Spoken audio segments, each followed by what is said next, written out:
nouvelle étape du déconfinement. Aujourd'hui, certains collèges rouvrent uniquement dans les zones vertes pour les élèves de 6e et de 5e seulement par petits groupes. 150 000 jeunes au total dans environ 4 000 collèges, près de 9 sur 10.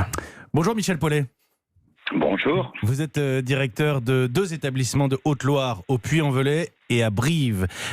Première question très simple pour la réouverture. Est-ce que vous êtes prêts ? Oh oui, je crois que même nous sommes impatients d'accueillir nos collégiens, à vrai dire.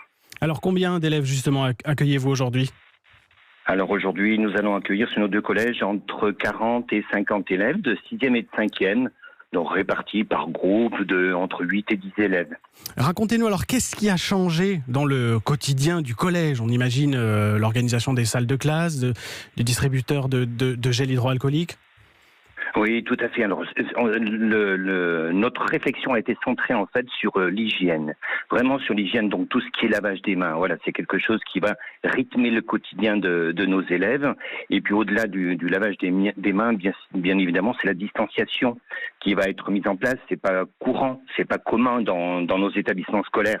Donc effectivement, il y a beaucoup de formation, beaucoup de sérénité, et puis en même temps, il y a le port du masque obligatoire. Oui, alors justement, cette question du port du masque, obligatoire ou pas ? Est-ce que les élèves d'ailleurs devront le porter uniquement dans les couloirs ou aussi en classe ? Alors, la consigne est arrivée jeudi. Nous avons une consigne tout à fait officielle du port obligatoire du masque en présence des élèves et pour les élèves également. Comment vous allez vous organiser pour la cantine ?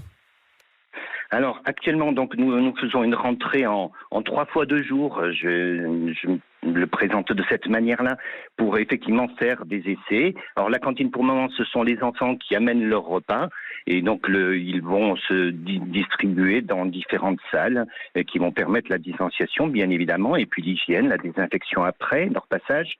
Et l'objectif, c'est le 2 juin. Notre vrai objectif, c'est le 2 juin pour arriver à un fonctionnement complet du collège.